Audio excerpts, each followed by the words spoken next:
না, আমার কাছে আর মনে হচ্ছে যে আমাদেরটাতে ভায়োলেন্স একটু কম বলেই হয়তো দর্শকরা একটু আগ্রহী বেশি হবে দেখার। কারণ এত পরিমাণে প্রত্যেকটা সিনেমা এত ভায়োলেন্স আসছে যে সবাই যে ভায়োলেন্স দেখতে পছন্দ করে এটাও তো নাও হতে পারে। হ্যাঁ, ইন্সপিরেশন একটা থাকতে পারে কোনো তোমার গল্প থেকে, ইন্সপায়ার হয়ে কোনো কিছু করা যেতে পারে, কিন্তু কপি করা বা এগুলো আমি সবসময় মৌলিক গল্পের পক্ষে। তো এই গল্পটা মোটামুটি মৌলিক। হ্যাঁ, এই ধরনের গল্পের সিনেমা আমাদের দেশে এখনো হয়নি। প্রবাসে আহ, 51তম ছবি হবে নীলচক্র আমাদের। এটা কিছুটা মাইল ফলকের মতো। এবং আমরা মোটামুটি আমেরিকা এবং কানাডার শহর ভিত্তিক ট্রেন্ডটা আমরা মোটামুটি আয়ত্তে এনেছি এই কয়দিনে। আহ, আমার মনে হয় যে নীলচক্র আমরা ম্যাক্সিমাম দর্শকের কাছে নিয়ে যাওয়া হচ্ছে আমাদের যে আমরা রেসপন্সিবিলিটি। নুসরাত এবং ফারিয়ার সাথে যেটা হলো আর শুভ ভাইয়ের সাথে যেই টাইপের টপিক ওনাকে নিয়ে তুলে ধরা হচ্ছে, দুটো সাইড হতে পারে। এক হতে পারে আমরা আর্টিস্টরা সব এক হয়ে আমরা বলতে পারি যে আমরা কখনো কোনো সরকারি কাজ করব না। কারণ সরকারি কাজ করলে যদি এরকম একটা হ্যাসেল হয় এক একটা আর্টিস্টের উপরে, তাহলে আমরা এই উদ্যোগটা নিতে পারি যে যেই সরকারি আসুক না কেন আমরা কোনো সরকারি কাজ করব না। কারণ 5 বছর পর আবার যখন সরকার চেঞ্জ হয়ে আরেক সরকার আসবে, তখন যদি আমাদের উপর হয় যে আপনি ওই সরকারের কাজ কেন করেছেন, আপনি এখন band, this is very sad. So আমার হ্যাঁ, কাছে এরকম একটা ঘটনা দেখেছি, নুসরাত ফারিয়ার ক্ষেত্রে হয়েছে। কিন্তু আমার মনে হয় এগুলো নিয়ে সমস্যা হবে না, কারণ আরিফিন শুভ প্রথমত ওর কোনো পলিটিক্যাল ব্যাকগ্রাউন্ড নেই। ও সিম্পলি একজন অ্যাক্টর।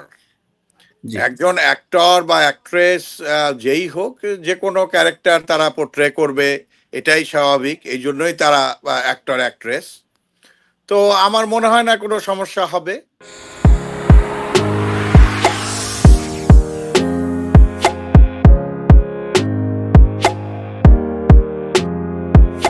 এনায়েত আকবর মিলন, নীলচক্র ছবির প্রযোজক। আমি একটু জানতে চাই যে এটি আপনার কততম চলচ্চিত্র এবং কেন ছবিটি নির্মাণ করলেন, কি ভাবনা থেকে, ছোট করে যদি বলেন। ধন্যবাদ তানভীর। এটা আমার সেকেন্ড ছবি প্রযোজনার ক্ষেত্রে। আর এই ছবিটা করার উদ্দেশ্য ছিল, আমার ডিরেক্টর মিঠু খান আমাকে বলল, আমি তো যেহেতু বিদেশে থাকি, প্রবাসী জীবনযাপন করছি, তা আমাকে বলল যে এই সমস্যাগুলো, কিছু সমস্যা যাচ্ছে বাংলাদেশে, তো এই সমস্যাগুলো নিয়ে একটা সিনেমা বানানো যায়, মানুষের জি। কনসিয়াসনেসের দরকার আছে। তা আমি বললাম ঠিক আছে, তাহলে এটা করি। তো ওইভাবেই শুরু করা আর কি। আচ্ছা, স্ক্রিপ্টটা তৈরি হলো, ওইভাবেই শুরু করা। হ্যাঁ, আচ্ছা, আর অন্যান্য প্রশ্নে যাব, তবে ছোট একটা প্রশ্ন উত্তর নিয়ে যে মন্দিরাকে কাস্ট করা কেন? মন্দিরাকে কাস্ট করা, মন্দিরা এই মুহূর্তে আমাদের বাংলাদেশ সিনেমা ওয়ার্ল্ডের সবচেয়ে গ্ল্যামারাস, এবং ও নাচে এখানে। আহ, ও নাচে, ওর ক্যারেক্টারটা নাচের মাস্টার।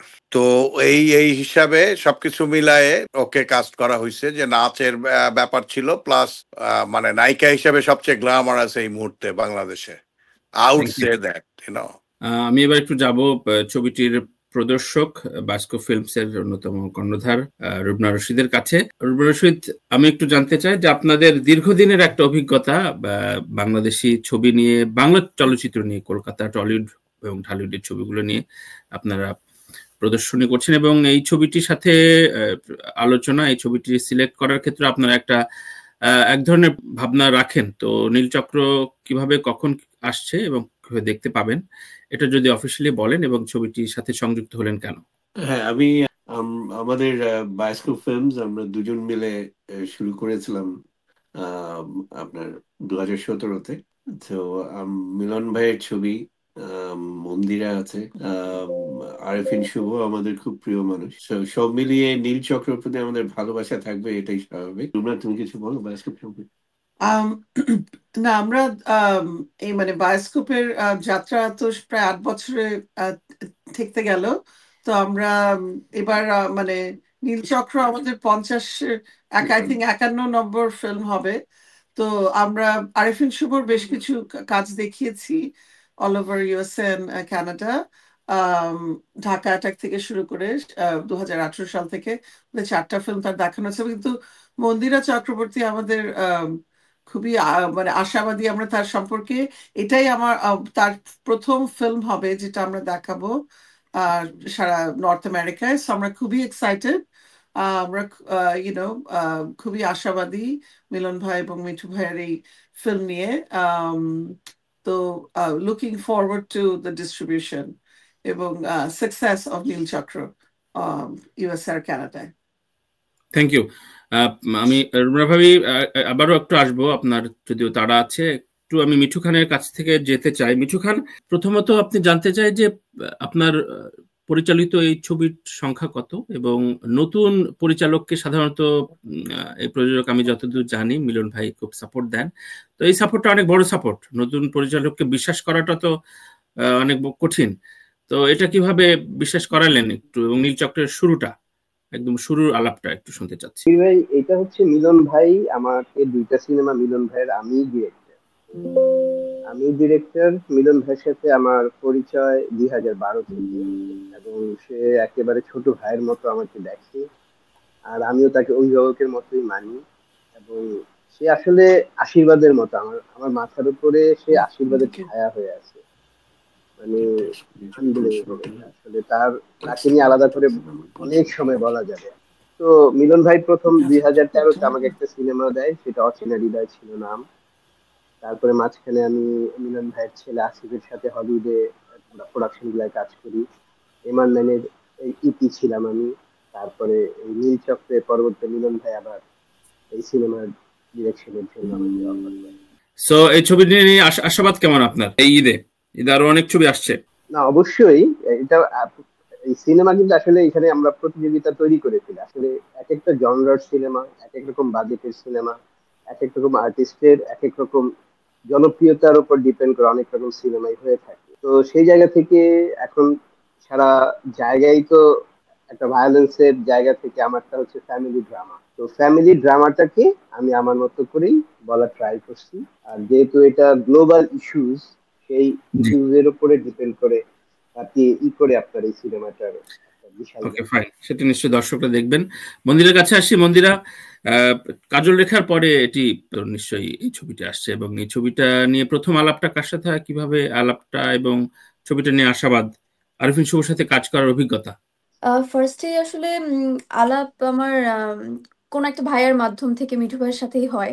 মানে মিঠু ভাই তো আমাকে ফার্স্ট মানে প্রথম থেকে রিচ করতে পারেনি, সো একটা ভাইয়ের মাধ্যমে হয়।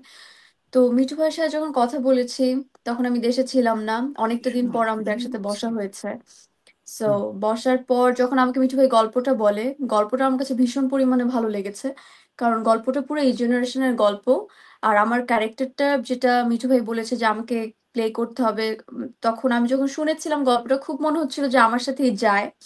রাইমার ক্যারেক্টারটা, আমি যে মানে ক্যারেক্টারটা প্লে করেছি ওটার নাম হচ্ছে রাইমা। তো সবকিছু মিলিয়ে আমার যখন মনে হলো যে না, আমি আসলে কাজটা করতে ইচ্ছুক, তখন আসলে একসাথে কাজটা করা হলো। আর কাজ করতে আমি আসলে ভীষণ পরিমাণে ভালো লেগেছে। অ্যাজ এ ডিরেক্টর হিসাবে মিঠু ভাই খুবই দুর্দান্ত একজন মানুষ, খুবই অমায়িক। মানে অ্যাজ এ আর্টিস্ট হিসাবে আমি বলতে পারবো না যে আমার কোথাও কোনো প্রবলেম হয়েছে। আর সেকেন্ড হচ্ছে, শুভ ভাইয়ের সাথে এটা আমার ফার্স্ট জুটি বেঁধে হচ্ছে সিনেমাতে কাজ করা। আর আমি আসলে প্রচুর পরিমাণে এক্সাইটেড ছিলাম, যেহেতু সে আমার খুব পছন্দের একজন মানুষ। অনেক বছর ধরে আমরা তার ছোট পর্দা বড় পর্দার কাজ দেখছি। তো একসাথে একই সিনেমায় কাজ করব, তো এটা নার্ভাসও ছিলাম, এক্সাইটেডও ছিলাম। কিন্তু কাজটা করতে ভীষণ ভালো লেগেছে, কারণ পুরো কাজটা আমরা অনেক সুন্দরভাবে শেষ করতে পেরেছি। সো সবকিছু মিলে আই এম ভেরি এক্সাইটেড। মিলন ভাই, এখনকার এই আপনার এর আগে ছবি রিলিজ দিয়েছেন, কিন্তু এবারে ঈদের, আমি যতদূর জানি ঈদে এবার প্রথম রিলিজ দিয়েছেন। ঈদে অন্যান্য ছবির সাথে ফাইট করার ক্ষেত্রে প্রযোজক এবং পরিবেশকদের এক ধরনের লড়াই থাকে। তো সেই জায়গাটা থেকে কেমন মনে করছেন এই ছবিটির ম্যারিট? হ্যাঁ, আসলে কম্পিটিশনের তো কিছু নাই, আমরা তো কম্পিটিশন করতে চাই না কেউ কারোর সাথে। আমাদের কথা হলো আমাদের ইন্ডাস্ট্রিটাকে ভালোভাবে আগাতে হবে। সবাই ভালো করুক, সবার ছবি ভালো করুক, ইন্ডাস্ট্রিটা বাঁচুক। তো আর আমার কাস্টিং, আমাদের ছবির কাস্টিং ভালো। মন্দিরা চক্রবর্তী, তারপরে আরিফিন শুভ সহ, ফজলুর রহমান বাবু সহ কাস্টিং খুবই ভালো কাস্টিং। এবং আমার মনে হয় আমরা যতটুকু দেখেছি, রাজ ভাই, আমি, আপনি বা সবাই একমত হবেন যে ছবিটা মিঠু খান ভালো বানিয়েছে। তো সবকিছু মিলিয়ে আমরা খুবই আশাবাদী। তবে ওই শেষ কথা বলবো যে মানে ছবির ব্যাপারে যে সব ছবি ভালো করুক, সব ছবি ভালো ব্যবসা করুক, সবাই ভালো করে আসুক, ইন্ডাস্ট্রিটা বাঁচুক। আমি আবারও একটু বায়োস্কোপের রুবনা রশিদ এবং রাজ হামিদের কাছে যাব যে ছবি ডিস্ট্রিবিউশনের ক্ষেত্রে আপনারা কি কোন বিষয়টি গুরুত্ব দেন? আমি বলবো যে এখানে দুটা মানে ছবিটা দেখে মনে হয়নি যে এটা মিঠু খানের প্রথম ফিল্ম। আমি নতুন পরিচালকদের আমেরিকার দর্শকদের কাছে পরিচয় করিয়ে দেওয়া, এটাও কিন্তু আমাদের একটা মিশন। এবং আমরা এই জন্য কখনো আমরা নতুন পরিচালক যারা ভালো কাজ করছেন তাদের সামনে নিয়ে আসার চেষ্টা করি। নতুন অভিনেতা এবং অভিনেত্রী যারা আছেন তাদের আমেরিকার দর্শকদের কাছে পরিচয় করিয়ে দেওয়ার চেষ্টা করি। আমার মনে হয় এই দুটা ক্ষেত্রে Nilchakra was a perfect fit for us. এবং আমরা দেখেছি নীলচক্রটা আমাদের দেখার সৌভাগ্য হয়েছে থ্যাঙ্কস টু মিলন ভাই। এবং আমি খুবই আশাবাদী ছবিটি নিয়ে। এটা অন্য ধরনের, অন্য জনারের ছবি। এবং মন্দিরের তো অলরেডি একটা ফ্যান বেস আছে নিউ ইয়র্কে। এবং আমি বলতে পারি যে সান ফ্রান্সিসকো তো একটা ফ্যান বেস তৈরি হয়ে গেছে। সো কারণ আমরা বিভিন্নভাবে ছবিটা কিন্তু প্রচার চালিয়ে গেছি অনেক আগে থেকে। জি, এবং আম, আম, আমরা ছবিটা নিয়ে খুবই আশাবাদী এবং সব ছবি ভালো করুক সেটাই। মিলন ভাই যেটা বললেন যে সব ছবি এখানে আসুক, ভালো করুক, এটাই আমরা চাই। আর ছবি আমরা আমি বলবো যে অনেকে আমাকে জিজ্ঞেস করেছেন যে আপনারা মাল্টিপল ছবি কিভাবে চালাবেন একই সময়। একই সময় আমরা চালাবো না, আমরা ক্যাব দিয়ে চালাবো। আর দুটা ব্যাপার হচ্ছে যে আহ, আমার দু মেয়ে আছে, দুমুখে ভালোবাসি আমি, সুতরাং দুজনের জন্যই আমি আমার ভালোবাসা একই রকম। সো দুটা ছবি আমরা অত্যন্ত আন্তরিকভাবে এখানে আমেরিকা কানাডায় ডিস্ট্রিবিউট করব। এবং হ্যাঁ, আমরা খুবই যেটা বলছিলাম, মন্দিরার গত বছর কাজল রেখা রিলিজ পেয়েছে, কিন্তু আমেরিকায় তো আমেরিকায় আমেরিকা রিলিজ পেয়েছে। রিলিজ পেয়েছিল। হ্যাঁ, অন্য কোনো ডিস্ট্রিবিউশন কোম্পানি দেখেছিল। সো অলরেডি মন্দিরাকে কিছু মানুষ দেখেছে। এবং যেটা হচ্ছে যে অনেক প্রত্যাশাপূর্ণ একজন নতুন মুখ তো। এবং এগুলো একটা ভিন্ন ধারার ফিল্ম। এটা শুভর সাথে অ্যাকশন অ্যাডভেঞ্চার ধারার ফিল্ম। সো আমার মনে হয় তাদের এই যে এটা মিলন ভাই বললেন যে কাস্টিং ভালো, শুভ আছে, মন্দিরা আছে, ফজলুর রহমান বাবু ভাই আছেন, নতুন এবং অ্যাকশন অ্যাডভেঞ্চার ধারার ফিল্ম আজকাল বেশ পপুলার হচ্ছে বিটুইন ডিফারেন্ট আমাদের ডায়াসপোরা। সো আমরা আশাবাদী যে সিনেমাটা ভালো করবে। আমরা সারা দেশে, কানাডায় যতখানি সম্ভব প্রচার করব। এবং আমরা সেটা নিয়ে খুবই এক্সাইটেড। মন্দিরার তো আমরা তখন অনেক তার কিছু ভিডিও ক্লিপস এবং ইত্যাদি দিয়ে শুভর দুজনের সাথে ভিডিও ক্লিপসে সারা দেশের দর্শকদেরকে আহ্বান জানাবো যাতে তারা তাদের এই নতুন সিনেমাটা দেখতে আসেন ঈদের পরে। মানে ঈদে তো অনেকগুলো সিনেমা রিলিজ পাচ্ছে। আমরা সো জুন এবং জুলাই মিলিয়ে আমরা দেখাতে থাকবো আর কি। সো আমরা খুবই আশাবাদী। আই থিঙ্ক মন্দিরার সামনে অনেক ভালো ভালো কাজ আরো আসবে। এবং আই থিঙ্ক দর্শক একজন নতুন মুখ, নতুন অ্যাক্ট্রেস তার কাজ দেখতে আগ্রহী হবেন সারা দেশে। যাক, অবশ্যই মন্দিরের কাছে যাই। মন্দিরা, আমার যদি ভুল না করি আমরা প্রায় 7 থেকে 8 মাস আগে টাইম স্কোয়ারে দুর্গাপূজার অনুষ্ঠানে তুই আর আমি প্রথম নীলচক্রের একটা সবাইকে আহ্বান করেছিলাম। তখন আসলে মিঠুর সাথে পরিচয় হয়নি আমার। তো সব মিলিয়ে কাজল রেখার পরে, কাজল রেখা এক ধরনের ঘরানার ছবি, নীলচক্র একেবারে অন্য জনরার ছবি। সো আসলে এই জনরার চুজিংটা এবং গল্পের সাথে মিট করা এবং আরিফ শুভর সাথে কাজ করার এক্সপিরিয়েন্সটা একটু। আসলে আমার চলচ্চিত্র অভিষেক ঘটে হচ্ছে কাজল রেখার মাধ্যমে। সো কাজল রেখা একদম পুরা অন্য একটা প্যাটার্নের গল্প, সবকিছু মিলে 400 বছর আগের।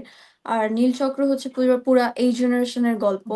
সো দুটো পুরা দুই প্রান্তের, কিন্তু কাজল রেখায় হচ্ছে নীলচক্রে আমি নিজেকে যতটা কানেক্ট করতে পেরেছি, কারণ এটা পুরো এই জেনারেশনের গল্প, আমি যেমন এই জেনারেশনের মেয়ে, সো আমার একটু কষ্ট কম হয়েছে। কিন্তু কাজল রেখায় যেরকম একটু কষ্ট বেশি করতে হয়েছে। তো আমি আসলে দুটো সিনেমাকে এক এক চোখে দেখতে চাই না। আসলে দুটো পুরা দু ধরনের। যখনই আমাকে সবাই জিজ্ঞাসা করে। কিন্তু আমি এতটুকু বলব যে নীলচক্র নিয়ে আমি ভীষণ পরিমাণে আশাবাদী। কারণ আম আমাদের এই টাইমে এসে এই গল্পটা খুবই আসলে মানুষের দেখা দরকার গিয়ে হলে। কারণ আমাদের গল্পটা যে প্যাটার্নের, আমার মনে হয় যারা স্কুল গোয়িং, ভার্সিটি গোয়িং যারা ছেলেমেয়েরা আছে এবং মা-বাবা সহ পুরা পারিবারিক একটা ফুল ফ্যামিলি নিয়ে দেখতে যাওয়ার মতো গল্প। আর খুবই ইন্টারেস্টিং অনেক কিছু আছে। এখন তো এত কিছু বলতে পারছি না। কিন্তু আমার মনে হবে যে দর্শক নতুনত্ব কিছু পাবে আমাদের সিনেমাটার মাধ্যমে। আর শুভ ভাইকে নিয়ে কি বলবো, আসলে সে তো খুব দুর্দান্ত একজন অ্যাক্টর, খুবই ভালো কাজ করছে, বছর পর বছর আমরা দেখে আসছি। আর তার সাথে মানানসই রেখে একই স্ক্রিনে থেকে অভিনয় করাটা আমার জন্য একটু টাফ ছিল, কারণ আমি একদমই নতুন ছিলাম, মাত্র একটা সিনেমা শেষ করে আমি আমার সেকেন্ড ফিল্ম হাতে নিয়েছি। তো তারপরেও মিঠু ভাইকে আমি অনেক পরিমাণে ধন্যবাদ দেবো। সে আমাকে খুবই মানে আশা জুগিয়েছিল অলওয়েজ, যে না তুমি পারবে, তোমাকে দিয়ে হচ্ছে, যেভাবে করছো পুরো ঠিক যাচ্ছ, ঠিক আছে। সো আমি এই জন্য একটু টেনশন ফ্রি ছিলাম যে না, যে ক্যারেক্টারটা আমাকে দিয়েছে আমি হয়তো ঠিক মতো করতে পারছি না, ডিরেক্টর এত স্যাটিসফাইড হতো না আমাকে দিয়ে। মানে সে খুব চিল মুডে বলছে, মন্দিরা না তুমি যেভাবে করছো পারফেক্ট। তো আসলে সবকিছু মিলে আমার কাছে মনে হয়, যেমন ঈদে অনেকগুলো ফিল্ম আসছে, আমার মনে হয় প্রত্যেকটা বাঙালির প্রত্যেকটা ফিল্ম দেখা উচিত, বাংলা সিনেমার সাথে থাকা উচিত। আর প্রত্যেকটা ফিল্ম রান করলে আমাদের জন্য আসলে খুবই ভালো, পজিটিভ সাইড আমাদের দিক থেকে।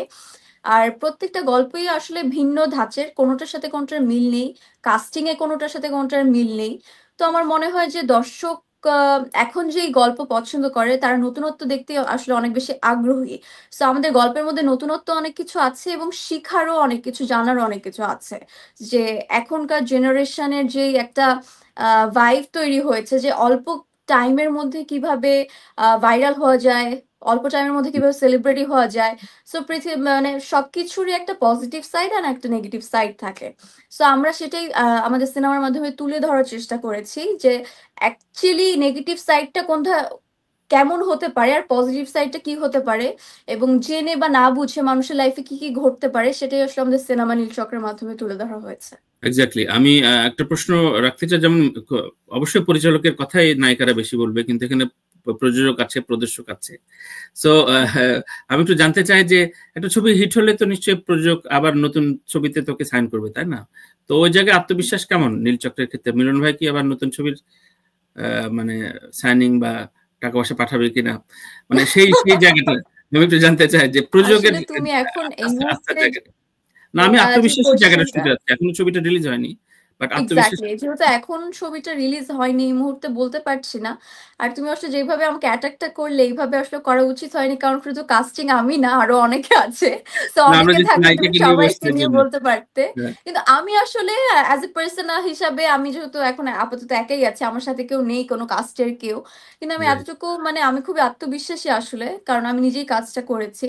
আর গল্প যেই ধাঁচের গল্পের আমরা যেভাবে মানে এক একটা কাস্টিং, মানে এক একটা ক্যারেক্টার যেভাবে মিঠু ভাই ফুটিয়ে তুলেছে, আমার মনে হয় যে এই জেনারেশনের সকলেরই ভাল লাগবে। শুধু আমি এই জেনারেশন বলবো না, লাইক আমার ফ্যামিলি থেকে যদি আমি আমি অ্যাজ এ দর্শক হিসাবে যদি দেখি, যে আমার মা বাবা ছবিটি দেখতে গিয়েছে, আমার মনে হয় তারাও খুব এনজয় করবে। বোরিং আচ্ছা, লাগার এখানে কোনো কারণ নেই।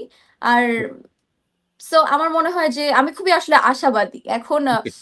রিলিজ হওয়ার পর কি হবে এটা পুরা ঈশ্বরের হাতে, আমি জানি না। কিন্তু আমি চাই যে মানে কি বলবো, সবার, সব দর্শকের মন ছুঁয়ে যাক। Fine, fine. আমি অন সিরিয়াস নোট একটা প্রশ্ন রাখতে চাই, সবার কাছে এই উত্তরটা নিতে চাই। সেটা হচ্ছে, এখন গত 2 বছর ধরে ভায়োলেন্স মুভি প্রচুর পরিমাণে রিলিজ হচ্ছে। এই যে বাকি ছবির 5টি ছবি ভায়োলেন্ট, মানে জনরার ক্ষেত্রে, এবং এই নীলচক্রটা এর বাইরে একটু থ্রিলার এবং রোমান্টিসিজম আছে।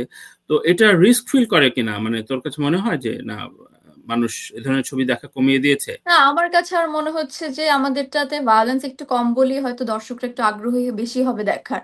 কারণ এত পরিমাণে প্রত্যেকটা সিনেমা এত ভায়োলেন্স আসছে যে সবাই যে ভায়োলেন্স দেখতে পছন্দ করে এটাও তো নাও হতে পারে। হ্যাঁ, একটা তোমার 100 এর মধ্যে তুমি 50% ধরতে পারো, 100% ই ধরতে পারো না যে সবাই ভায়োলেন্স পছন্দ করছে। যদি আমি ধরি যে ৬ টা সিনেমা রিলিজ হয়েছে তো তার মধ্যে ৫ টাই ভায়োলেন্স, তো মানুষের তো ট্রমাটাইজ হয়ে যাবে সেটা দেখতে, দেখতে। তখন তারা চাবে যে একটু কুল কিছু, নাইস, সফটলি কিছু দেখার। সো সেটার জন্য আমাদের সিনেমা আছে। Okay, okay. Thank you. আমরা দুটো প্রসঙ্গে যাব। আমি একই প্রসঙ্গে একটু মিলন ভাইয়ের কাছ থেকে শুনতে চাই যে ছবির গল্প নিয়ে নিশ্চয়ই আপনি খুব বেশি তদারকি করেন না, তারপরও কিন্তু এই ছবির গল্পের ক্ষেত্রে এখন যে ধরনের ছবি হচ্ছে, প্রচুর তামিল ঘরানার ছবি এবং ওই কালার গ্রেড এবং প্রচুর মারামারি, প্রচুর ব্লাড, সো এটার কি একটু দর্শক চাহিদা আছে কিনা? আপনি মিঠুকে ইনসিস্ট করেন না যে ওই ধরনের ছবি বানায় দাও? না না, আসলে আসলে আমার কাছে মনে হয়েছে একটা সিনেমার কন্টেন্টটা খুবই গুরুত্বপূর্ণ একটা বিষয়। গল্প যদি মৌলিক হয়, মৌলিক গল্প পাওয়া যায়, তাহলে সেটার চাহিদা আমার মনে হয় সবসময় সারা পৃথিবীতেই আছে।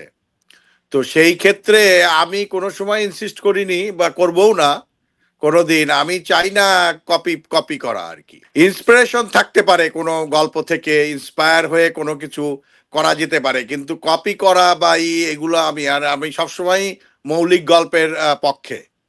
তো এই গল্পটা মোটামুটি মৌলিক। হ্যাঁ, এই ধরনের গল্পের সিনেমা আমাদের দেশে এখনো হয়নি, তো সেই জন্য এই টপিকটাকে আমরা বেছে নিয়েছি। জি, মিঠু, ছবির প্রচার এবং ক্যাম্পেইন খুব জরুরি এবং সেই জায়গা থেকে আমাদের নীলচক্র ঢাকা এবং ঢাকার পরে সারা বিশ্বের বিভিন্ন জায়গায় ছবিটি রিলিজ পাবে। কি কি উদ্যোগ নেওয়া হচ্ছে এবং বায়োস্কোপের কাছে প্রত্যাশা কি মিঠু খানের?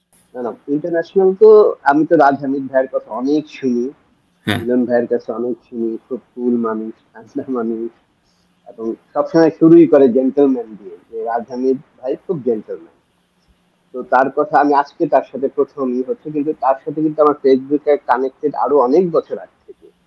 আচ্ছা, তারপরে আমি আজকে তাকে প্রথমে যে লাইভ কথা বলছি তার সাথে, আমি তার অনেক কিছুই জানি, যে সে ডিস্ট্রিবিউটর হিসেবে কি কি করেন এখানে সব শুনছি। তো আশা করি রাজনীত ভাই এটাকে অনেকটা ম্যাসিভ আকারে করবে। আর আমরা বাংলাদেশে ইউনিভার্সিটি লেভেলে যাওয়া শুরু করতেছি, সেখানে এখন মন্দিরা চিফ গেস্ট হচ্ছে, পাশাপাশি আমরাও কয়েকজন আর্টিস্ট সহ যাব। সেটা ইউনিভার্সিটি লেভেল থেকে শুরু করে টেলিভিশন, অনলাইন, অফলাইন, যেখানে যেখানে আসছে আমরা মুভ করতেছি আর কি। কালকে থেকেই আমাদের মুভিটা শুরু হচ্ছে। ফাইন। একই প্রসঙ্গে আমি একটু রাজ ভাইয়ের কথা শুনবো, কিন্তু তার আগে মিঠুর কাছে জানতে চাই যে আরিফিন শুভর অ্যাপিয়ারেন্স বা হল ভিজিট এবং ঢাকায় ক্যাম্পেইনের ক্ষেত্রে বা ঢাকার বাইরে, দেশের বাইরে ক্যাম্পেইনের ক্ষেত্রে কোন ধরনের কবে কি তিনি কথা বলবেন পাবলিক অ্যাপিয়ারেন্সে? শুভ ভাইয়ের সাথে আমার কথা হয়েছে, শুভ ভাই বলল যে মিড দ্য প্রেস থেকেই সে ফিল্ডে যাবে। মিড দ্য প্রেস করবো আমরা, সেই জায়গা থেকে সে ফিল্ডে যাওয়া শুরু করবে। এটা একটু সিরিয়াস প্রশ্ন এবং অনেকেই আসলে জানতেও চায় যে ধরেন কিছুদিন আগে নুসরাত ফারিয়াকে নিয়ে যে ঘটনাটা ঘটে গেল, এরপরে অনেকে ভাবছেন যে আরিফিন শুভ এই ছবির ক্যাম্পেইনের ক্ষেত্রে হয়তো কিছুটা ঝুঁকিপূর্ণ হতে পারবে। আপনি কি মনে করছেন মিঠু খান বা বাংলাদেশে আরিফিন শুভ ছবিটি রিলিজ পাচ্ছে এবং ছবির জায়গায় রেখে সবাই দর্শকরা সেটা গ্রহণ করুক? আপনার একটা স্টেটমেন্ট আমি একটু প্রত্যাশা করছি। হ্যাঁ, এরকম একটা ঘটনা দেখেছি, নুসরাত ফারিয়ার ক্ষেত্রে হয়েছে, কিন্তু আমার মনে হয় এগুলো নিয়ে সমস্যা হবে না। কারণ আরিফিন শুভ প্রথমত ওর কোনো পলিটিক্যাল ব্যাকগ্রাউন্ড নেই, ও সিম্পলি একজন অ্যাক্টর বা অ্যাক্ট্রেস, যেই হোক, যে কোনো ক্যারেক্টার তারা পোর্ট্রে করবে, এটাই স্বাভাবিক। এই জন্যই তারা অ্যাক্টর অ্যাক্ট্রেস। তো আমার মনে হয় না কোনো সমস্যা হবে। আর আশা করছি হবে না, যদিও নুসরাত ফারিয়ার ব্যাপারটা খুবই দুঃখজনক, কিন্তু আমার মনে হয় না এইসব ব্যাপারে কোনো সমস্যা হবে। একদম। Thank you. আমি একটু মন্দিরের কাছে শুনতে চাই যে ছবিটি অবশ্যই নায়ক নায়িকাদের ক্ষেত্রে ছবির জায়গাটাই রাখা উচিত নিশ্চয়ই, এবং বাংলাদেশে কাজল রেখার পরে নতুন ছবি মুক্তি পাচ্ছে, তার আগে তরি সহকর্মী, নিশ্চয়ই সিনিয়র সহকর্মী নুসরাত ফারিয়া সহ অন্যান্য জায়গায় যেগুলো হচ্ছে সেগুলো প্রত্যাশিত না, সেগুলো আবার ক্ষমাও চাচ্ছে অনেকে। তো সব মিলে কতটা সেফ ফিল করছিস, এবং এই ছবিটি নিয়ে ক্যাম্পেইনের ক্ষেত্রে আরিফিন শুভর সাথে সব মিলিয়ে পরিকল্পনাটা কেমন, তোর স্টেটমেন্ট কি? দেখো, আমার জায়গা থেকে তো মনে হয় যে সে খুব একদমই পজিটিভ ওয়েতেই আছে। আর আর নেগেটিভ সাইড গুলো যেভাবে কিছু মানুষ তুলে ধরছে, ওটা আসলে মাথায় নেওয়ার মতো না আমার সেটা বলে মনে হয়। আর কিছুদিন আগে নুসরাত ফারিয়ার সাথে যেটা হয়েছে খুবই খারাপ হয়েছে। এটা উম, আমি একদমই এটা মেনে নেওয়ার মতো না আসলে। আর কিছুদিন আগে নুসরাত ফারিয়া একটা ইন্টারভিউতে যেভাবে সে এক্সপ্লেইন করেছে খুব সুন্দর করে, তারপরেও যে তার সাথে এটা হলো, এটা আসলেই মানানসই না। কিন্তু আমি এতটুকু বলবো যে আমাদের প্রত্যেকটা মানুষের যেমন জব, কেউ হসপিটালে যায়, কেউ আদালতে যায়, কেউ অফিসে যায়, আমাদের জবটা হচ্ছে অভিনয় করা। সো আমরা এটা করেই আমাদের আর্নিং অনেকেরই জি। হয়। সো আর যে ইয়েটা, সো আমরা ওটা করতেই ভালোবাসি। আমরা দিন শেষে আমরা অভিনয় করি, অনেকে অভিনয়টাই আর্নিং সোর্স, অনেক মানে এটাতেই তারা মগ্ন থাকে। এখন শুভ ভাই এত বছর ধরে, তার এত বছরের রানিং কেরিয়ার, তো আর্টিস্টের কাজ হচ্ছে অভিনয় করা, তো সে অভিনয় করেছে। এখন আমি কোনোভাবে কোনো দিক থেকে দেখতে পারি না যে সে কোনো ভুল করেছে। আজকে আমি একটু খোলা ভাবেই প্লিজ বলি, প্লিজ, আমি আমি এটা জানি, এটাই হ্যাঁ, নিতে চাই। এটা হ্যাঁ, মনে করো যে যেই সরকারি আসুক না কেন, ইট ডাজন্ট ম্যাটার। আমার কাছে মনে হয় যে যেই সরকারি আসুক, অ্যাজ এ আর্টিস্ট, আর্টিস্ট হিসাবে আমি তাকে সম্মান করব। সে যদি কোনো সরকারিভাবে যদি কোনো কাজ দেয়, আমরা আর্টিস্টরা করে থাকি, করছি, যে যে গানের সেক্টরে হোক, নাচের সেক্টরে হোক, অভিনয় সেক্টরে হোক, সবাই কিন্তু সরকারি কাজ করছে। তো প্রবলেম হলে আমার মনে হয় সবারই হওয়া উচিত, আর না হলে কারোরই হওয়া উচিত না বেসিকলি।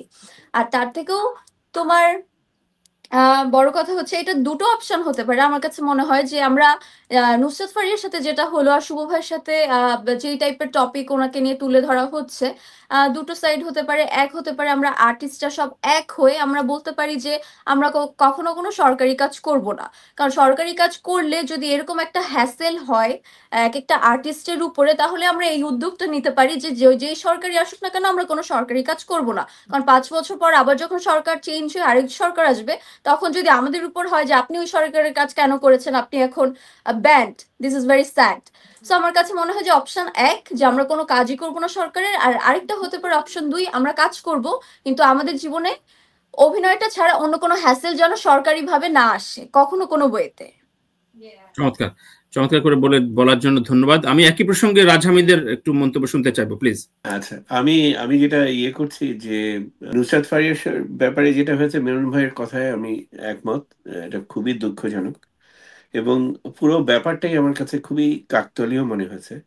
যে উম, এটাই যদি হয় যে অভিনেতা এবং অভিনেত্রীরা একটা বিশিষ্ট বায়োপিক বা কিছু একটা করলে তাদেরকে তাদের পেশার যেটা কাজ, অভিনয়ের চরিত্র ফুটিয়ে তোলা স্ক্রিনে, সেটা করলে এটার জন্য তাদের মাসুল দিতে হবে, এটা কেমন কথা?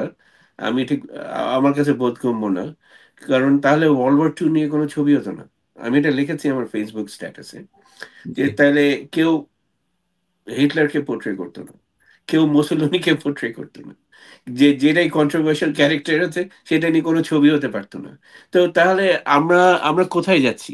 আহ, মানে এই যে আহ, আমি তো বলবো এটা পিওর হয়রানি। এবং যারা এটা আমার মনে হয় যে এটা সরকারের ভাবমূর্তিকে নষ্ট করছে, এবং বাইরেও সরকারের ভাবমূর্তিকে নষ্ট করছে। কারণ আফটার অল এটা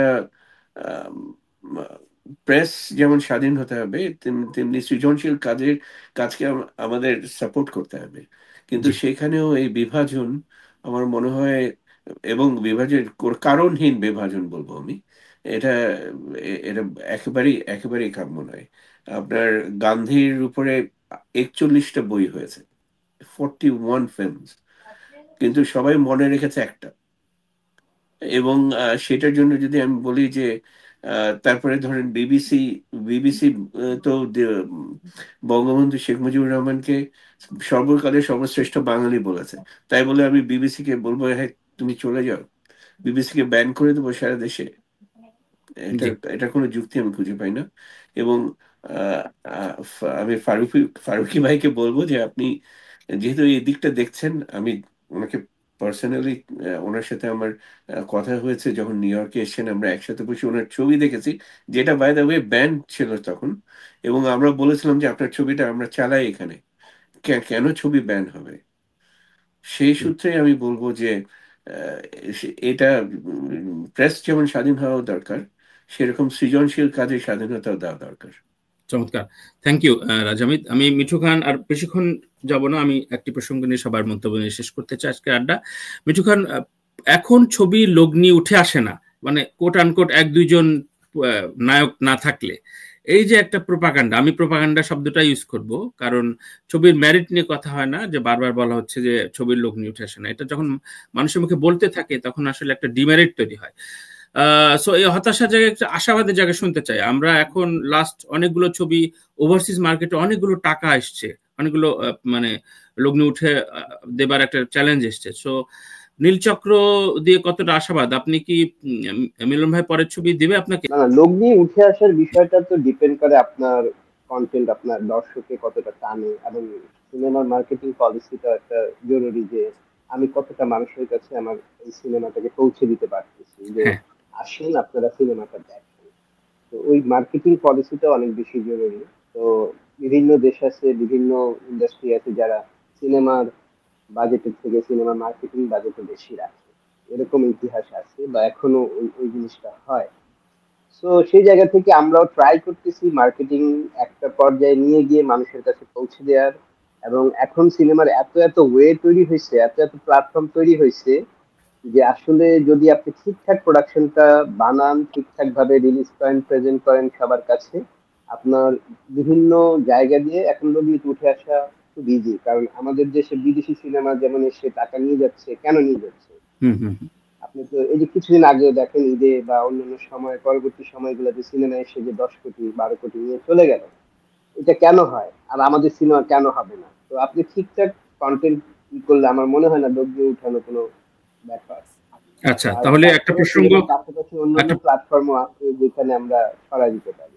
জি, তাহলে একটা সংযুক্তি প্রশ্ন করি। ঢাকা এবং বাংলাদেশে যেটা হয়, সিঙ্গেল স্ক্রিন থেকে প্রদর্শকরা পয়সা দিতে চায় না, এবং সিনেপ্লেক্সে এক ধরনের বৈষম্য আছে। এটা অনেক পরিচালক প্রযোজকরা ছবি রিলিজের আগে অনেক সুন্দর সুন্দর কথা বলে, ছবির পরে কান্নাকাটি করে।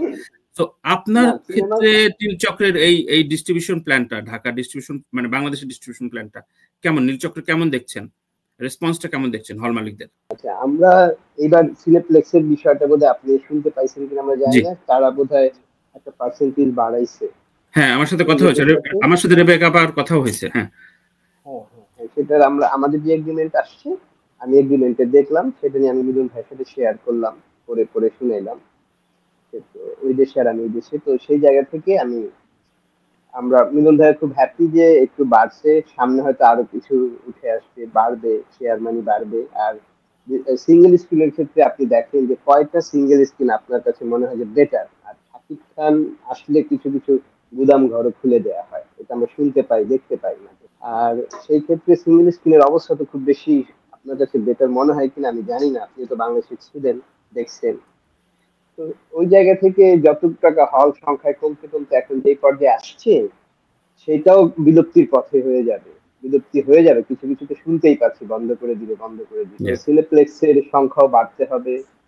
আমরা আশা করি অনেক টাকাওয়ালা পয়সাওয়ালারা আসবেন, ইনভেস্টর আসবেন, আপনার সিনেপ্লেক্সের দিকে ঝুঁকবেন তারা।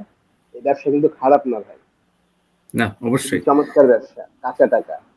হ্যাঁ হ্যাঁ হ্যাঁ, না ব্যবসাটা এত এত ভালো যে এত অল্প সময়ে এত অল্প লগ্নিতে, ধরেন টম ক্রুজের কথা যদি আমরা বলি, টম ক্রুজের নেট হচ্ছে 5.5 বিলিয়ন। আপনি চিন্তা করেন কোন ব্যবসায়ী এত অল্প সময়ে 5.5 বিলিয়ন টাকার মালিক হয়েছে। হ্যাঁ, অন্যান্য প্রোডাকশন হাউসের কথা তো বাদই দিলাম। তো প্রযোজকের কাছে আসতে আসলে টাকা পয়সার কথা আলাপ আসে। আমি একটু শুনতে চাই যে প্রযোজনা কেউ কেউ করেন শৌখিনতা নিয়ে, কেউ কেউ করেন ভালোবাসা থেকে, কেউ কেউ নায়িকার প্রেমে করেন, এবং কেউ কেউ খুব প্রফেশনালি করেন। আপনি কোন ক্যাটাগরির প্রযোজক মিলন ভাই? আমি আসলে কাজ করতে চাই হলো দেশের দেশের সমস্যা নিয়ে, বা এই ইন্ডাস্ট্রির তে যাতে লগ্নি করলে কিছু মানুষের কাজ হয়। তো অ্যাট দ্য সেম টাইমে আমার টাকাটা, আমি ব্যবসা করি না, ব্যবসার হিসাব চিন্তা করে আমি যাইনি এখানে, জি কিন্তু আমার টাকাটা যদি উঠে আসে তাহলে আমি পরবর্তী নেক্সট একটা প্রজেক্টে আমি ওটা কাজে লাগাতে পারি। তো সেই জায়গা থেকে বাংলাদেশের ডিরেক্টর বা কলাকুশলী সবাইকে আমি বলতে চাই যে তাদের উচিত হবে, তাদের মাথায় একটা বিষয় থাকতে হবে যে এই যে প্রডিউসারকে আনছি বা প্রডিউসার আসছে টাকা লগ্নি করতে বা সিনেমা বানাইতে, তার তার এই টাকাটা যেন কোনোভাবে সিকিউর করা যায়। ব্যবসা কত হলো না হলো সেটা পরের কথা, রাইট। তবে এই তার লগ্নিটা অ্যাটলিস্ট সিকিউর হলে পরবর্তী নেক্সট প্রজেক্টে এরাও কাজ করতে পারবে, প্রডিউসারও হ্যাপি থাকে। তা বাংলাদেশের আসলে ইন্ডাস্ট্রির অবস্থা তো আসলে ভালো না, যেটা সত্যি কথা, আসলে ভালো না। টাকাটা হ্যাঁ কিছু কিছু মাধ্যম তৈরি হয়েছে, কিন্তু তারপরেও এখানে পলিটিক্যাল আনস্টেবিলিটি থেকে শুরু করে অনেক সমস্যা আছে যেটাকে ফেস করতে হয়। হুম। তো এই যে আমরা একটা উটকো ফেস করছিলাম বেশ কিছুদিন ধরে, তো ইন্ডাস্ট্রির উপর একটা বিরাট আঘাত এসছে এই এই জিনিসগুলো দিয়ে। তো এখানে তো আলটিমেটলি এন্ড অফ দ্য ডেতে তো আমাদের ইন্ডাস্ট্রির সবাই, ইনক্লুডিং প্রডিউসার, এই কলা কুশলী থেকে শুরু করে অ্যাক্টর অ্যাক্ট্রেস সবাই সবাই ভুক্তভোগী আর কি। তো এবার একটু আসি যে যেহেতু ওভারসিজ মার্কেটের প্রদর্শক রাজ হামিদ আছেন এবং অন্যান্য দেশে মিডল ইস্টে অস্ট্রেলিয়ার ছবি এখন রিলিজ পায়, তো প্রবাসী, আপনি নিজেও ডালাসে আছেন, সো প্রবাসী দর্শকদের কেমন কৌতূহল থাকে বাংলাদেশি ছবি নিয়ে এত ব্যস্ততার ভিতরে, কেমন দেখেন, রেসপন্সটা কেমন দেখেন? হ্যাঁ, এইটা একটা খুবই পজিটিভ দিক। গত 5, 7, 10 বছর আহ, আহ, প্রবাসে, বিশেষ করে ইউএসএ, কানাডা বা ইউকে, এইসব জায়গাতে মিডল ইস্ট শুরু হয়েছে রিসেন্টলি। তো এই জায়গাগুলোতে দর্শকরা, প্রবাসীরা অনেক আগ্রহ নিয়ে বসে থাকে একটা ভালো ছবি দেখার, বাংলা ছবি দেখার। হ্যাঁ, তো এইটা একটা পজিটিভ জায়গায় তৈরি হয়েছে বাংলাদেশের সিনেমার। তো এই ক্ষেত্রে রাজ হামিদ ভাই বা রাজ ভাই, উনি তো এই যে বললেন 51তম প্রজেক্ট এটা দেখানোর, যেটা নীলচক্র, তো উনি হলো সবচেয়ে এক্সপেরিয়েন্সড এবং সবচেয়ে মানে প্রবাসে, বিশেষ করে ইউএসএ কানাডাতে জি বাংলা ছবি নিয়ে কাজ করছে। মানে উনি হলো কর্ণধার। উনার জন্যই আজকে, আমি বলবো উনার জন্যই আজকে বাংলা ছবি আসলে সর্বমহলে যেতে পেরেছে ইউএসএ এন্ড কানাডাতে। আমার জানা মতে অস্ট্রেলিয়া এবং মিডল ইস্টেও কাজ করছে। রাজ হামিদ, একটু এই লগ্নি তুলে ধরা এবং এই প্রসঙ্গটা নিয়ে আপনি একটু আনমিউট করে যদি কথা বলেন, আনমিউট করুন প্লিজ। প্রবাসে 51তম ছবি হবে নীলচক্র আমাদের। এটা কিছুটা মাইল ফলকের মতো, এবং আমরা মোটামুটি আমেরিকা এবং কানাডার শহর ভিত্তিক ট্রেন্ডটা আমরা মোটামুটি আয়ত্তে এনেছি এই কয়দিনে। আমার মনে হয় যে নীলচক্র আমরা ম্যাক্সিমাম দর্শকের কাছে নিয়ে যাওয়া হচ্ছে আমাদের আহ, মানে আমাদের রেসপন্সিবিলিটি। এবং এখানে আমার মনে হয় আমাদের দুটা ব্যাপার আছে। এক হচ্ছে একজন নতুন পরিচালককে পরিচয় করিয়ে দেওয়া প্রবাসে যে নর্থ আমেরিকান দর্শক আছে বাংলা ছবির। আর একজন, আমি মনে করি বাংলা ফিল্মে এখন সবচেয়ে ন্যাচারালি গ্ল্যামারাস একজন অভিনেত্রীকে আমরা নর্থ আমেরিকায় পরিচয় করিয়ে দেবো। এটাই, এই দুটা হচ্ছে আমাদের এম এই ছবিটাতে। এবং আমরা মনে করি আমরা যদি দর্শকের কাছে যেতে পারি এবং ইন্টারেস্টটা, এই জনারটা খুবই ইন্টারেস্টিং, এখানে দর্শক ইন্টারেস্ট খুব বেশি এই জনারের ফিল্ম, এরকম এই জনারের ফিল্মের প্রতি। সুতরাং তিনটা ট্রাফিকটা একসাথে কাজ করলে আর সাথে আমরা যদি ঠিক মতন প্রচারটা করতে পারি, আমার মনে হয় আমরা পিছপা হব না। আম, এবং শুধু আমেরিকা কানাডা না, আমরা আহ, আপনার এর বাইরেও ছবিটা বিভিন্ন ইউরোপের দেশে আমরা এখন ইয়ে করছি। আমরা যেমন আপনি জানেন যে আরেকটা ছবি যেটা আছে সেটা আমরা ইতালি, সুইডেন, ডেনমার্ক, পর্তুগাল, স্পেনে আমরা ইয়ে করছি। সাউথ আফ্রিকাতে এবার আমরা ঢুকতে পারছি না, কিন্তু আমার মনে হয় নীলচক্র নিয়ে আমরা খুবই আশাবাদী, এবং আহ, মিলন ভাই আহ, জানেন যে তার ছবি আমি নিজের মতন করেই ডিস্ট্রিবিউট করব। আমরা প্রত্যেকটা ছবি আমাদের ইটস লাইক ওই বলে না যে আহ, বাচ্চাকে অ্যাডপশনের জন্য দিয়ে দেয়, ওরকম মনে হয় আমাদের কাছে, যে we take the baby and we run with it. এবং এটাই এটাই আমরা মানে আমরা সর্বোচ্চ আন্তরিকতা দিয়ে করব, এটা আমাদের প্রতিজ্ঞা। এবং আমরা বিভিন্নখানে অলরেডি কিভাবে অ্যাডভার্টাইজিং ক্যাম্পেইনটা করব, এটা মোটামুটি একটা ছক তৈরি করে ফেলেছি। এবং আমার মনে হয় এখানে উম, মন্দিরার একটা মুখ্য ভূমিকা থাকবে। এবং আমরা আশা করি যে আমাদের যুক্তরাষ্ট্রে যখন আমরা এই ছবিটা রিলিজ দেব, তখন ওকে পাবো এখানে। পেলে আমাদের অনেকখানি আমার মনে হয় ভালো, বিশেষ করে সেকেন্ডারি মার্কেটস গুলোতে। সেকেন্ডারি মার্কেটস এটা আস্তে আস্তে বাংলা ছবির দর্শক শুধু নিউ ইয়র্ক ভিত্তিক না, নিউ ইয়র্কের বাইরেও প্রচুর দর্শক তৈরি হচ্ছে এবং প্রচুর ডিমান্ড হচ্ছে। আমি কেস ইন পয়েন্ট, আমি এই দাগি ছবিটার কথা বলি। আমরা মিনেসোটায় ছবিটা ইয়ে করেছি, মিনেসোটায় 2 সপ্তাহ রান করেছে ছবিটা। এখন নিউ ইয়র্কেও 2 সপ্তাহ রান করেছে, ড্যালাসেও 2 সপ্তাহ রান করেছে। সো বাইরের ইয়েটা, এবং সান ফ্রান্সিসকোতে 3 সপ্তাহ চলেছে। সো বাইরের দর্শকরাও আস্তে আস্তে দের মেকিং দেয়ার ভয়েসেস হার্ড। এবং আমার মনে হয় এইটাই আমাদের 7 বছরের সবচেয়ে বড় পাওয়া, যে নিউ ইয়র্ক হচ্ছে আমাদের নার্ভ সেন্টার, কিন্তু নিউ ইয়র্কের বাইরেও আমরা আহ, যে দর্শক তৈরি করতে পেরেছে, এটাই আমাদের অনেক দূর আমাদের নিয়ে যাবে বাংলা সিনেমাকে। Thank you, thank you Raj Hamid. আমরা একদম শেষ প্রসঙ্গে আসছি, সেটা হচ্ছে প্রসঙ্গটা আমরা মন্দিরাকে দিয়েই আজকে শোটা শেষ করব, এবং প্রসঙ্গটা মন্দিরা এবং কাস্টিং নিয়ে। কাস্টিং এর ক্ষেত্রে মিঠু বলেছেন আপনি যে কেন কিভাবে কাস্ট করলেন, এবং সেক্ষেত্রে ধরেন একজন অভিজ্ঞ আরিফিন শুভ বেশ খানিকটা অভিজ্ঞ আমাদের চলচ্চিত্রের ক্ষেত্রে, এবং সেক্ষেত্রে সেকেন্ড মুভি মন্দিরার, তো এটা আপনাকে কতটা আরাম দিয়েছে আর কতটা বিপদে ফেলেছে? এবং খুব বলা হয় যে অনেক সুন্দরী নায়িকারা নাকি অভিনয়ের ক্ষেত্রে অনেক ন্যাগিং করে। সো অন দ্য সেট কিছু অভিজ্ঞতার কথা একটু শুনি আজকে মন্দিরা সম্পর্কে। না না, মন্দিরা আমার প্রত্যেকটা আর্টিস্ট আসলে অ্যাকচুয়ালি লিডিং যারা ছিলেন তাদের আমি আগেই আমার অফিসে আপনার রিহার্সেল করাইছি। তারা আচ্ছা, বাবু ভাই তো বলেই ফেললেন যে এখন সিনেমায় রিহার্সেল হয়। আমি বললাম আমি কেউ করে না, না করলে আমি করবো বাবু ভাই, বলে আমি থাকবো। তো বাবু ভাই সহ মন্দিরা, তারপরে আপনার উর্দি, তারপরে টাইগার রবি, মনিরামের শাকিল, আরিফিন শুভ থেকে সবাই রিহার্সেল করছে।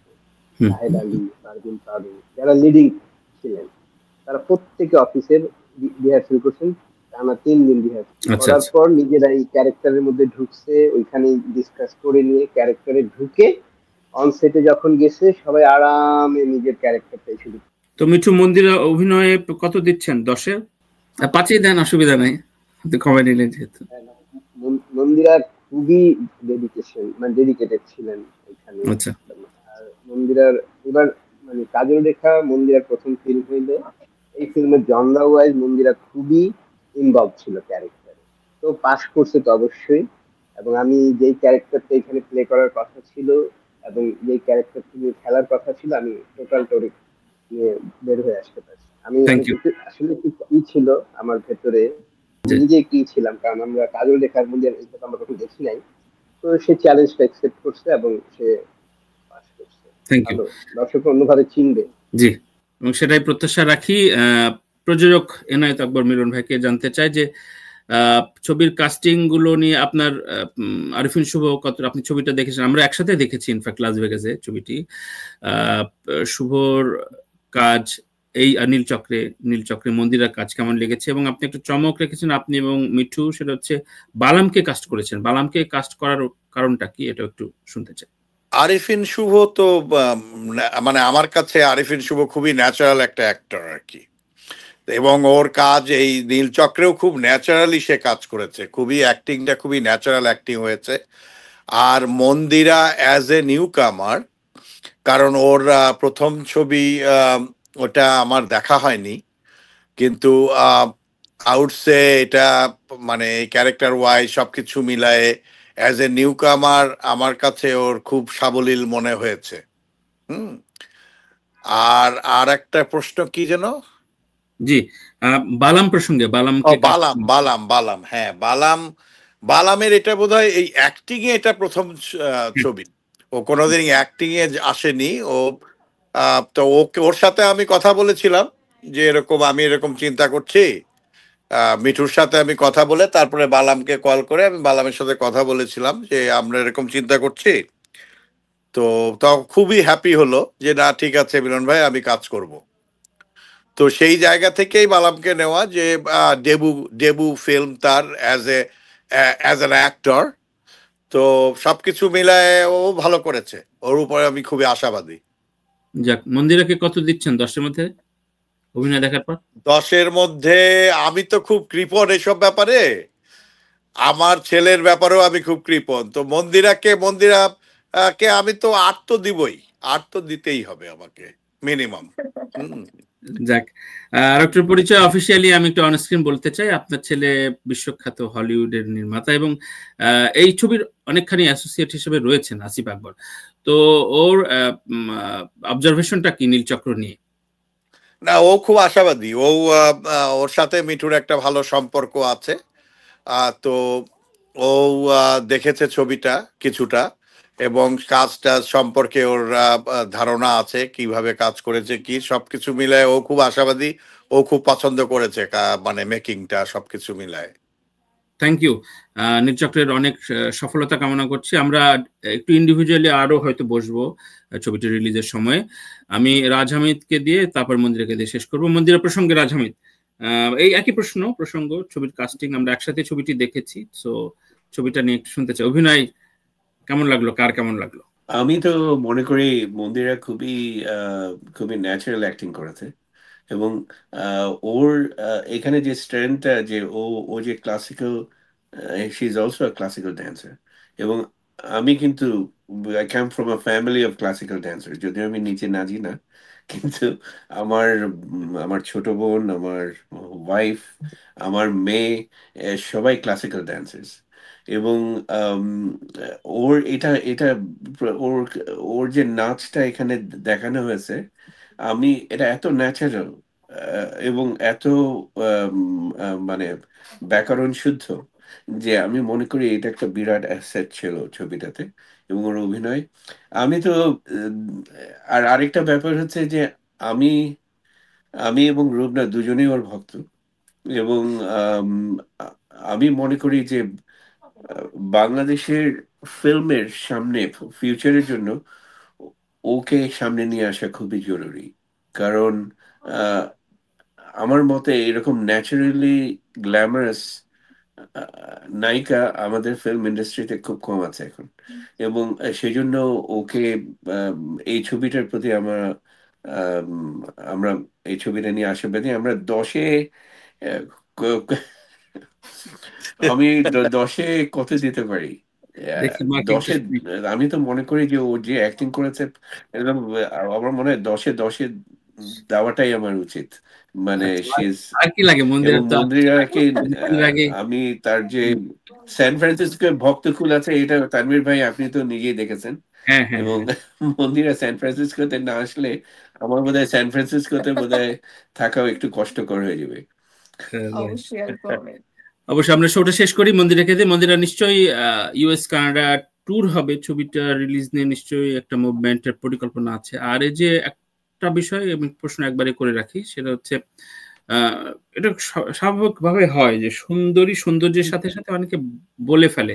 ঐশ্বরিয়া রায় গত মাসে একটা টাইমস অফ ইন্ডিয়া একটা ইন্টারভিউ দিয়েছিল, বলছিল যে আমি যতটা অভিনয় পারি অনেকটা আমার সৌন্দর্যের কারণে অনেকে ডিমেরিট ভেবে নিয়েছে। আচ্ছা, তো অনেক সুন্দরীও তো অভিনয় করে।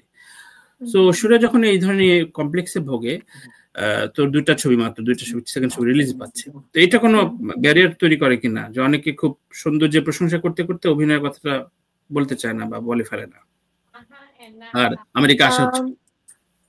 এটা আসলে আমি সত্যি কথা বলতে ফেস করেছি। এটা আমি আমার নীলচক্রের যতগুলো আমি ইন্টারভিউ দিয়েছি আমি সেটাতেও আমি বলেছি। আসলে ব্যাপারটা হয় কি যে আমি যখন কাজল রেখা করেছিলাম, কাজল রেখার ব্যাপারটাই ছিল যে আমি আসলে প্রচুর পরিমাণে কষ্ট করেছি, যেটা সত্যি কথা। মানে তো আমি তো আসলে যা আমার ওখানে এক্টিভিটিস করতে হয়েছে আমি তো কোনো কিছুতে অভ্যস্ত ছিলাম না। সো এতটা কষ্ট করেছি, অভিনয় ওদের ল্যাঙ্গুয়েজ শিখতে হয়েছে, কাদা মাটির মধ্যে যেভাবে আমাকে মানে কন্টিনিউয়াসলি একটা ইয়ের মধ্যে অভিনয়ের মধ্যে দিয়ে যেতে হয়েছে। কিন্তু আমি দিন শেষে বারবার এটাই শুনি যে মন্দিরাকে সুন্দর লেগেছে, মন্দিরা দেখতে সুন্দর, মন্দিরাকে ভাল লাগছে। কিন্তু আসলে না, অভিনয়ের সবাই প্রশংসা করেছে কিন্তু এটা বেশি বলতো। কিন্তু আমার মনে হয় যে দিন শেষে আমি এখন তো অভিনয় যেমন আমি এখনো আর সবকিছু তো আসলে শেখার শেষ নেই। আমি যেমন এটাও এখনো শিখছি। আর বেসিকটা যেমন আমি নাচের পুরা একদম যেমন ছোটবেলা থেকে শিখেছি। আমি অনেকগুলো ফর্ম জানি, আমি বেসিক জানি। সো অভিনয় তো আমি ওভাবে পাকাপোক্ত নই আসলে। কারণ অভিনয় তো আমি ছোটবেলা থেকে করি না। সো এখন আমি চাই যে পাকাপোক্ত একজন অভিনেত্রী হতে। তো এটার জন্য যা আমার দরকার আমি সবকিছু শিখছি, অবজার্ভ করছি। এখন এই মোমেন্টে এসেও যদি কেউ অভিনয়ের প্রশংসা না করে তখন আসলে খুবই দুঃখজনক। এইজন্য আমার কাছে মনে হয় যে এখন নীলচক্র বের হওয়ার পর আমি একটুকুই প্রত্যাশা রাখবো যে দিন শেষে আমি এটাই শুনতে চাই যে মন্দিরা সুন্দর শুধু না, মন্দিরা যতটা সুন্দর তার থেকে মন্দিরা অভিনয়টা আরো বেশি সুন্দর করে। সো আমি এটা খুবই আশাবাদী শোনার জন্য। কাজল রেখাতে শুনেছি, বাট আমি যতটা শুনেছি আমি ততটাতে স্যাটিসফাইড নই আসলে, যেটা একদমই সত্যি কথা। সো আমি চাই যে নীল চক্রের মাধ্যমে সবাই আমার অভিনয়টা দেখুক, কারণ আমার দিক থেকে একটা প্লাস পয়েন্ট হচ্ছে যে কাজল রেখা মানুষে দেখেছে একদম অন্যরকম একটা মন্দিরাকে, মানে আবার নীল চক্রে যে রাইমাকে দেখবে সেটা একদমই মানে ভিন্ন। সো এটা আমার দিক থেকে অনেক ভালো হয়েছে। সো রাইমাকে দর্শকরা কতটা পছন্দ করে, কিভাবে নেয় আমি আসলে জানি না, কিন্তু আমি খুব আশাবাদী। আশা করি আমার অভিনয় তাদের কাছে খুবই ভালো লাগবে। আচ্ছা আচ্ছা, আরেকটা প্রশ্ন করতে চাই যে নাচ নিয়ে রাজ হামিদ যেটা বললেন যে নাচে যেহেতু একটা পারদর্শিতা আছে সেই কারণেই কি এই অ্যাডাপ্টেশনটা ছবিতে, এবং ছবির শুটিং এক্সপিরিয়েন্সের একটা গল্প একটু নিতে চাই। যে আমি দেখছিলাম একটা স্কুল চালায় মন্দিরা ওখানে, এবং সেখান থেকে গল্পটা বিল্ড আপ হয়। সো এই প্র্যাকটিস তো আগেই ছিল, তাই না? বেসিকলি হয়েছে যে আমি আমার এই মানে যখন আমি রাইমার ক্যারেক্টারটা প্লে করেছি, কিছু কিছু ক্ষেত্রে আমার কাছে মনে হয়েছে যে আমি আমার নিজের লাইফে যে কাজগুলো করে এসেছি ওটাই আমি করছি। কারণ আমি অনেক বছর আগে আমি নেভি স্কুলের টিচার ছিলাম, ডান্স টিচার। তারপর আমার অনেক 2010 থেকে আমার নিজেরই একাডেমি ছিল।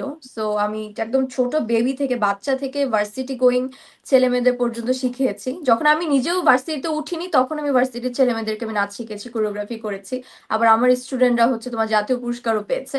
সো আমার অনেকটা বছর ধরে একটা এক্সপিরিয়েন্স আছে শিখানোর। তো যখন আমি এটা আমার মুভির মধ্যে সিনেমার কাজ করতে গিয়ে পেয়েছি তখন আমার জন্য এটা খুবই ইজি হয়ে গিয়েছে। মনে হচ্ছে আমি আমি ওই টাইমের ওই মন্দিরা, ওই টিচারই, আমি আমার স্টুডেন্টদেরকে নাচ শিখাচ্ছি, আমি আমার ওই লাইফটাই বিলং করছি।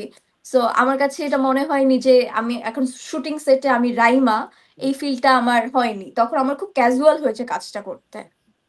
যাক, থ্যাংক ইউ। এবং ইউএস কানাডা তো প্রচুর ভক্ত, সুতরাং ছবি রিলিজের ক্যাম্পেইনে নিশ্চয়ই এখানে আসা হবে বা হল ভিজিটে। আমি তো আসলে খুবই আশাবাদী যাওয়ার জন্য, সবার সাথে দেখা করার জন্য। কারণ তোমরা যেভাবে প্রতিনিয়ত বলো, আর আমি আসলে নিউ ইয়র্কেরটা জানি কারণ নিউ ইয়র্কে আমার অনেকবারই যাওয়া হয়েছে। সো ওখানে আমার অনেক ভক্ত আছে, আর এর বাইরেও অনেক স্টেটে আছে, তোমাদের কাছ থেকেই শোনা। সো আমি চাই তাদের সাথে দেখা করতে, তাদের সাথে বসে আমি সিনেমাটা দেখে উপভোগ করতে চাই। এখন দেখা যাক। যাক, থ্যাংক ইউ। এবং নীলচক্র নিয়ে শেষ তোর দর্শকদের উদ্দেশ্যে কিছু বলার থাকলে প্লিজ একটু বলে আমরা শোটা শেষ করতে চাই।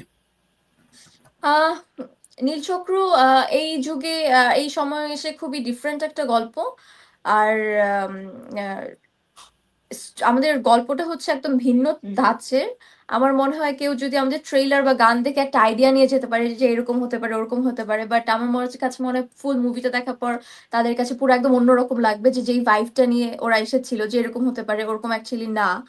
আর সপরিবারে দেখার মতো একটা গল্প, এতটুকু আমি বলতে পারি। আর মুভিটাতে যেহেতু বালাম ভাইও কাস্টিং আছে আর শুভ ভাইয়ের একটা হিউজ পরিমাণে ফ্যান ফলোয়ার আছে, এটা নিয়ে তো আমি প্রচুর পরিমাণে আশাবাদী, কারণ তার অনেকদিন পর একটা ফিল্ম আসছে। তো তার যে ফ্যান ফলোয়ার তারা খুবই অধীর আগ্রহে আছে যে কখন রিলিজ হবে নীলচক্র দেখার জন্য। আর সবকিছু মিলে আমি এতটুকু দর্শকদের কে বলতে চাই যে প্রায় বিগত কয়েক বছর ধরে আমাদের সিনেমা ইন্ডাস্ট্রি অনেকটা এগিয়েছে।